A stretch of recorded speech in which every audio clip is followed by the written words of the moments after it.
Did you ever have to choose between your obsessions as a kid? For me, that was definitely the case with Pokemon and Digimon. On the school playground, it always felt like there were two big things going on at once, and you could only pick one to really get involved with.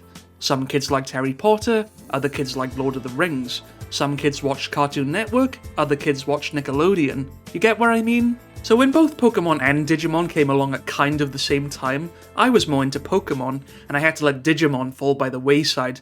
I knew other kids who were into it, but I never really took the time to check it out myself. I didn't even understand the lyrics of the theme song back then.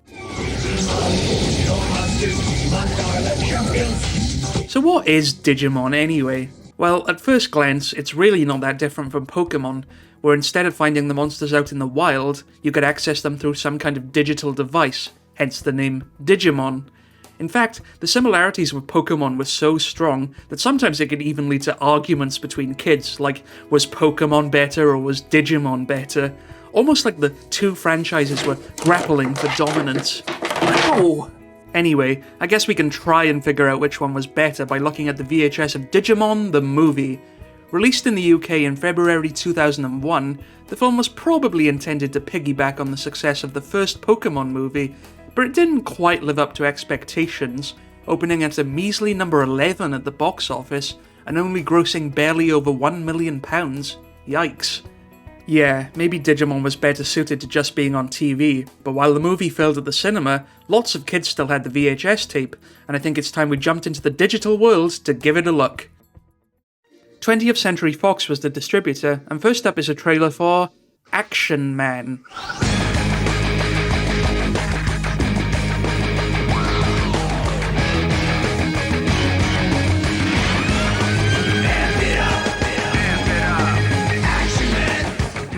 This might be a tangent.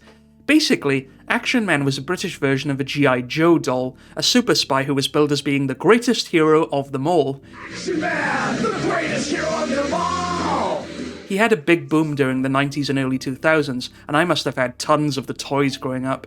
With lean and tilt missile system. Never play with fire axe. Action Man Motorbike Extreme. Of course, his popularity led to cartoon adaptations such as this one from 2000. It only lasted for 2 seasons, and it was just a few years later that Action Man himself sadly faded away into obscurity. Action Man! Then we got our first advert, which is for the Fox Kids website. www.foxkids.co.uk, the site that gives you free bricks just for having fun. Unlike the US, where it only operated as a programming block, Fox Kids was a fully fledged TV channel in the UK, lasting from 1996 to 2005, with this, of course, being the website. You might laugh now, but honestly, if you didn't have a computer back then, getting to access the internet was a luxury. Back then my aunt was the only one who had the internet, and every time I'd go over her house, I'd just spend hours staring at websites like this, playing all the Flash games and looking through the picture galleries. Of course you can try using the Wayback Machine to look through the site again, but with Flash long gone, it just isn't the same anymore. It's all here, it's all yours! The ultimate place to hang out on the web. www.foxkids.co.uk. Better get used to the ads, because the next one is for the UK airings of the Digimon TV series on Fox Kids. What makes a kid a Digi-destined? Is it in the genes? Or maybe luck? Or is it all about courage, skill, and being a good team player? Even we don't know for sure, but we reckon it's something to do with the hair. And generally the style, really. Yes, I think that is a joke about anime hair. It's a fair point, actually. Looking at some of these characters, I feel like if you turned them on their side, you could probably bash doors down with their hair. But one thing to point out about Fox Kids is that you could only get the channel if you had a cable service, while if you were just stuck with plain old regular TV, you had to watch Digimon on the terrestrial after-school block CITV, which is pretty weird to look back on, especially if you recognise some of these TV presenters now. Digimon, digital monsters! Yes, they are digital monsters on an adventure of a lifetime. It's Digimon every Wednesday at 5 to 4. Yes, that's right. Long before he was hosting every cheap game show on TV, Stephen Mulhern used to introduce Digimon. Enough said. As for the Fox Kids airings of Digimon, they didn't last for nearly as long as Pokemon, pretty much dying off around the time Fox Kids changed its name to Jetix in 2005. Just one more thing banished to the digital world. Stay cool and watch Digimon.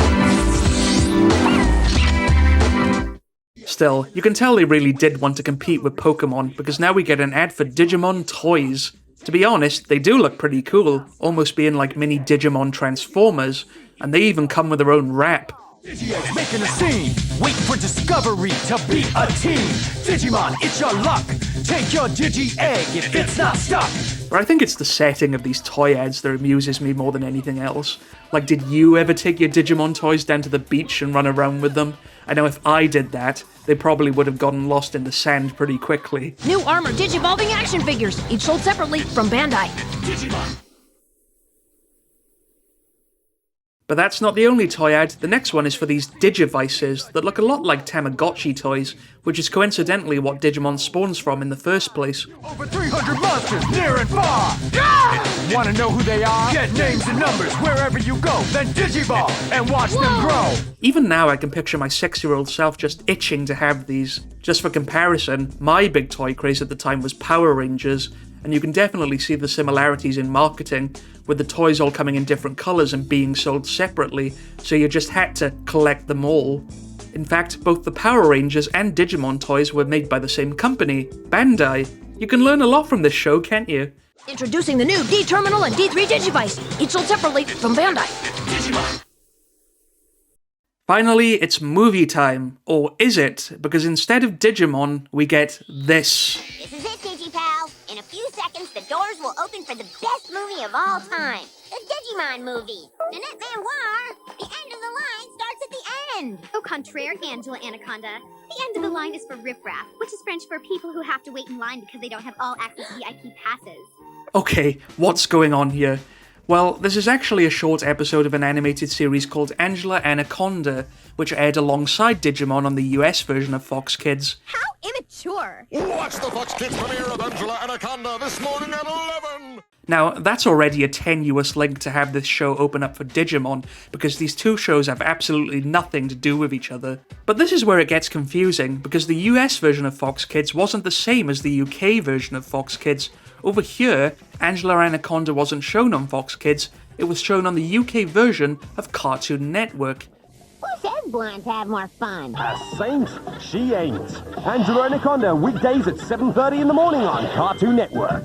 Yeah, that's right. So having this short makes even less sense here than it does over in the States. And that's not all. This fever dream isn't just a special feature or anything. Every time you start the Digimon movie, this short appears. So Angela Anaconda has gone from being an otherwise obscure cartoon to latching itself onto the movie of a popular franchise for the rest of eternity, like a fat, hungry leech. Wow.